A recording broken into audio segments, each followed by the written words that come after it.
BAPS का मंदिर बनना आपके सहयोग के बिना ये संभव ही नहीं था। और मेरी पहली मुलाकात थी, मैंने सिंपली आपको रिक्वेस्ट की कि जरा आप देख लीजिए, और पलक झपकते ही आपने उसका निर्णय करके मुझे बता दिया कि आप बस जगह पर ऐसे उंगली रख दीजिए, आपको जगह मिल जाएगी। बस जगह पर ऐसे उंगली रख दीजिए, आपको जगह मिल जाएगी। तो मोदी साहब का इनिशिएटिव अच्छा है, लेकिन पाकिस्तान को इस पर परेशान होने की जरूरत नहीं है। अब बताइए कि एहतियात से जायजा लेने की और आगे कदम बढ़ाने की जरूरत है। प्रधानमंत्री नरेंद्र मोदी ने यूएई के राष्ट्रपति को धन्यवाद किया कि बिना उनके सहयोग के यहाँ पर इतना बड़ा हिंदू मंदिर नहीं बन सकता था। और आपको बता दें कि जिस हिंदू मंदिर का उद्घाटन कल प्रधानमंत्री नरेंद्र मोदी करेंगे अबू धाबी में, उसके लिए जमीन यूएई की सरकार ने मुफ्त में दी है। यानी कि ये कहा जा सकता है कि पूरा मंदिर भारत और यूएई के बीच में दोस्ती की नई अध्याय लिखने वाला भी यहाँ पर एक नया प्रोजेक्ट कहा जा सकता है। जैसे जैसे इंडिया के इकोनॉमिक रिलेशंस दुनिया के साथ ठीक हो रहे हैं, it's time to export the religion as well to these countries. For example, prime minister Modi जो है, ही इज इन यूएई, और वो जा रहे हैं वहाँ पे किस लिए? दी ओनली पर्पस इज कि वो वहाँ पे मंदिर का इफ्तिताह करने जा रहे हैं। Pride, Hindu pride. कल मुझसे किसी ने कहा कि आप मोदी भगत हैं। मैंने कहा यार, मैं मोदी भगत नहीं हूं, मैं नेशनलिज्म भगत हूं। मुझे मोदी साहब की चीजें, मेरा मोदी साहब के साथ क्या लेना देना, वो अपने मुल्क के अंदर है।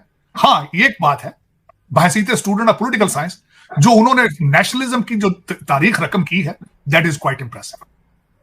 और मैं समझता हूं, मेरी ये दुआ है कि जो मेरे मुल्क के लौंडे लपाड़े हैं, उनको भी कोई ऐसा लीडर मिले जो उनको नेशनलिज्म, जो उनको प्राइड बताए, जो आई डिफाइन करेगा पाकिस्तान। देखिए, हम ना, एक तो हमारा सबसे बड़ा मसला ये है कि हम ना अपनी माइंड के हिसाब से देखते हैं, स्टेट को ना अपनी तौर से लेते हैं।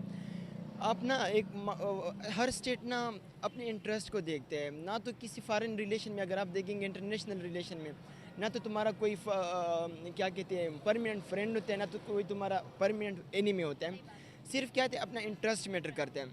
अब हम क्या करते हैं, हमारे स्टेट में गवर्नमेंट के आप देखें ना तो वो कोई इस तरह के आज़ादाना डिसीजन ले सकते हैं। दूसरी बात ये है कि इंडिया की अगर हम बात करें, इंडिया तो उनके लिए एक बिगेस्ट मार्केट है, मंडी है उसके लिए। वो वहाँ पे इन्वेस्टमेंट करते हैं वो लोग, वो तो अपनी इकानमी को देखते हैं, इस चीज़ को नहीं देखते कि हम मुसलमान हैं। वो ज़माना गुजर गया है कि हम ना एक वो जो पैन इस्लामिज़म का जो हम वो करें, पैन इस्लामिज़म का जो कंसेप्ट था कि हम इस्लामिक वर्ल्ड एक ही है।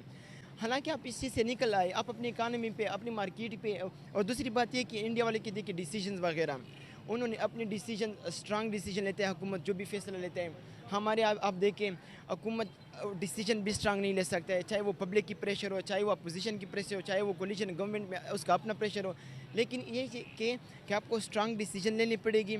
और दूसरी बात ये है कि इस वजह से इंडिया वो आगे हमारे साथ, क्योंकि हमारी इकानमी उसके लिए इंटरेस्ट नहीं है इतना हमारे अंदर, वो नज़र नहीं आ रहा जितना कि उसको इंडिया के अंदर नज़र आ रहा है। देखें, ये हमने न्यूज़ में भी ये चीज़ सुनी है जो कि सरासर गलत है।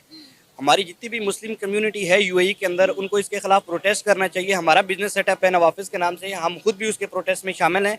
तो आप इसको प्रॉपर प्रोटेस्ट करें ताकि मुस्लिम कम्युनिटी की वहाँ पर आवाज़ बन सके और जो पाकिस्तानी हैं इनकी वैल्यूज़ क्रिएट हो सके। इस वक्त जो यूएई की गवर्नमेंट है, उन्होंने इवन क्या पाकिस्तानी वीज़ाज़ पर भी देखें तो बैन लगा दिया है, अनस्किल्ड पर्सन को वहाँ पर वो नहीं अलाउ करते। तो ये हमारे सफारतखानों को यहाँ पर, ये गवर्नमेंट लेवल पर भी इनको ये बात करनी चाहिए कि आप अगर चाहते हैं पाकिस्तान की वैल्यू बने तो आपने मुसलमानों की वैल्यू पहले बनानी है। पहले आप बीइंग अ मुस्लिम, हम अपनी वैल्यू बनाएंगे, हम अपने ऐसे एक काम करेंगे तो आगे हम चीज़ को आगे फैला सकते हैं। इस्लामी रियासत में मंदिर बनाना, गैर मुस्लिमों की इबादत गाहें बनाना, इसके बारे में तो डिटेल से आपको उलमाए कराम बता सकते हैं, और वो हतमी उनकी राय, हतमी उनकी बात फाइनल होगी। और जहाँ तक इकॉनमी की बात है, तो आप पहले एक रोल मॉडल बनाएं। आप ये बताएं कि कौन सी इकॉनमी ऐसी है जिसको हमें फॉलो करना चाहिए। आप अगर अमेरिका की देख लें तो वहाँ पे महंगाई, इन्फ्लेशन रेट, चोरी डकैती क्या सीन है, लेकिन वो चीज़ें सोशल मीडिया पब्लिक को नहीं मालूम है, आम पब्लिक को नहीं मालूम है, पब्लिक को भी मालूम है। इसमें बहुत से प्रॉब्लम है। फर्स्ट ऑफ ऑल आप एक आइडियोलॉजी अपनाएं कि सबसे बेस्ट इकॉनमी कौन सी है, फिर उसको आप फॉलो करें। और ये आज की 21वीं सदी की नहीं बल्कि इससे भी पहले ज़माने कबल मसीह में चल जाएं, आप देखें दुनिया की बेस्ट इकॉनमी कौन सी थी। और फिर आप उसको फॉलो करें। और दुनिया की जो सबसे बेस्ट इकॉनमी है वो रियासत मदीना, नबी पाक सल्लल्लाहु अलैहि वसल्लम की रियासत मदीना है, जिसमें हज़रत उमर फ़ारूक रज़ी अल्लाह तआला अन्हु के दौर में लोग सोना चांदी लेकर निकलते थे कि कोई लेने वाला है, लेकिन लेने वाला कोई नहीं होता था, सब लोग इस कदर खुशहाल थे। तो आज आप कौन सी इकॉनमी की बात कर रहे हैं, आप किसको फॉलो कर रहे हैं? आज के दौर में अगर आप सोना चांदी ले के निकलें तो आपके हाथ से चोर डाकू छीन लें, इस कदर भूख नंग अफलास है।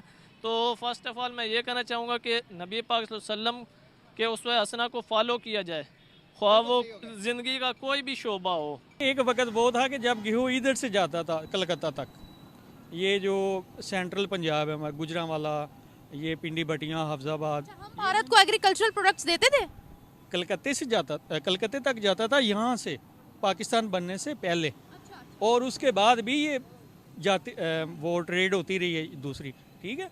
लेकिन बात ये है कि अब मैं ज़रूर बांग्लादेश की बात करूँगा कि बांग्लादेश हमसे अलहदा हुआ, ठीक है, तो उन्होंने अपने आप को एक डेवलप किया है। उन्होंने वो माइक्रो फाइनेंस जो अपने इंडिविजुअल को उन्होंने किया है, ना कि उन्होंने अपने वो एक निज़ाम को, बल्कि वो बेसिक्स उन्होंने इम्प्रूव की हैं, जिसकी वजह से स्मॉल इंडस्ट्रीज़ हैं, छोटी छोटी चीज़ें हैं। और मैं समझता हूँ कि उन्होंने रिफॉर्म्स की हैं, मसलन फिशरीज़ में उन्होंने रिफॉर्म्स की हैं, उनको बेनिफिट्स दिए हैं लोगों को, ठीक है। और हाँ, सबसे बड़ी जो बात है कि वहाँ लोग जो है ना, अगर आप उनको देख लें या अफ़गानिस्तान में देख लें, बेशक अफ़गानिस्तान को हमारी ज़रूरत है, लेकिन वो लोग अपने रिसोर्सेज में रहते हैं। हमारे गुरु जो शास्त्री जी महाराज है, उन्होंने शुरू किया था, तो पहले 5 मंदिर थे, ठीक है। बाद में उनका विजन था, बहुत बड़ा विजन था कि हिंदू धर्म का थोड़ा हो आगे, तो उन्होंने अभी 1300, ठीक है, 1300 मंदिर, हाँ, पूरी दुनिया में, और सब जगह पे। अभी जैसे हमारे यहाँ न्यू जर्सी में अभी अक्षरधाम खुला है, ठीक है, वो 100 एकड़ प्लस में है। अच्छा, हाँ, और वो दुनिया का आई थिंक सेकंड लार्जेस्ट है। वो जो पहला वो कंबोडिया का है, दूसरा नंबर पे ये अक्षरधाम है, ठीक है। मॉडर्न हिंदू जो मंदिर है उसमें नंबर 1 है। और ये मिडल ईस्ट का सबसे बड़ा मंदिर ये होगा, ठीक है। ये MS स्टार्ट करने से पहले मैंने 2 दफ़ा अप्लाई किया विजिट वीज़ा, मेरा सिटी है चकवाल, तो अभी तक बैन के अंदर पड़ा हुआ है। 24 सिटीज़ बैन है। वजह उसकी पहली रीज़न पाकिस्तानी वहाँ पे गए हैं, वहाँ से लोन वगैरह लेके भाग गए हैं। दूसरी रीज़न यहाँ से बाकायदा भिखारी वीज़े लगवा के गए हैं और वहाँ पे मॉल में भीख मांगते नजर आए, उन्होंने शहर देखे उनको ब्लॉक कर दिए। ये इनकी करतूत है। अच्छा, यहाँ पे जो प्राइड फील की जाती है ना, वहाँ पे जो लोग हैं, जैसे मेरे भाई भी हैं वहाँ पे, तो ये प्राइड फील करते हैं कि हम इंडियन के ऊपर चढ़ के रहते हैं। वो जो इंडियन, वो बहुत मतलब कि उन लोगों की तहम्मुल मिजाज, मतलब कि बहुत ज़्यादा वो उनकी, मैं कॉमन वर्ड मेरे जहन में नहीं आ रहा, उनके बहुत उठाते हैं, सच्ची बात है। इंडिया वाले जो हैं वो उनकी UAE वालों की, हालांकि ये क्वालिटीज़ अच्छी होती हैं। वो मतलब वहाँ पे मेहनत करते, कहते हैं हम ऐसे करके रहते हैं, ये नहीं करते, वो नहीं करते, तो उसका रिजल्ट भी देख लें।